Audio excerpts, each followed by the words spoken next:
அண்ணா வணக்கம்ண்ணா. இப்போ நீங்கள் அந்த பயிரிதல் பண்ணுறீங்கள, இது வந்து சோயா உள்ற போட்டிருக்கேன். இங்கே பாருங்கள், ஊடு பயிரா பாருங்கள். அதே சோயாக்குள்ளே தனியாக இருக்கிறது நீங்கள் சொல்கிற மாரி வருது பாருங்கள். ரொம்ப இந்தமாரி ஊடு பயிர் கூட இருக்கும்பொழுது தான் நீங்கள் யார் சொன்னாங்கன்னு தெரியல, நீட்டாக வரும்னு சொல்லிட்டு இதே பாருங்கள், இதே வருது பார்த்தீங்களா. இங்கே பாருங்க, நல்லா கிட்டத்தை காட்டுறேன். இந்த பயிர் வருங்க.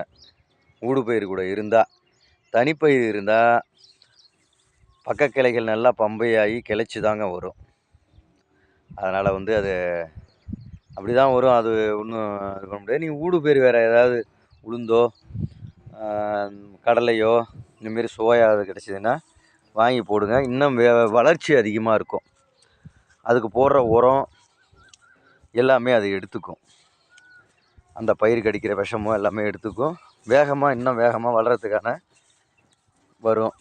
இது பார்த்தீங்கன்னா, நான் பங்குனி மாதம் போட்டேன். கடைசியில் பங்குனி விட்ருங்க, சித்திரை, வைகாசி, ஆனி போயிட்டுருக்கு. இன்றைக்கி ஒரு 3 மாதம் கூட தொடலை. இந்த மாதம் முடியவே இல்லை. ஆனி பாதி நாள் தான் ஆகுது. கிட்டத்தட்ட 75 நாள் கிட்டத்தட்ட தான் வருது. என் பயிரையும் பாருங்கள், பாருங்கள், என்னுடைய சவுக்கையும் பாருங்கள். ஊடு பயிர் வச்சால் மட்டுமே சவுக்கையை காப்பாற்ற முடியும். நானும் உங்கள்கிட்ட பல வாட்டியும் சொல்லிகிட்ருக்கேன்.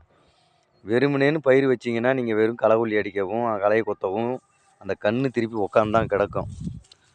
ஊடு பயிர் கூட பண்ணும்போது தான் அதோடைய வளர்ச்சி வேகம் அதிகமாக இருக்கும்.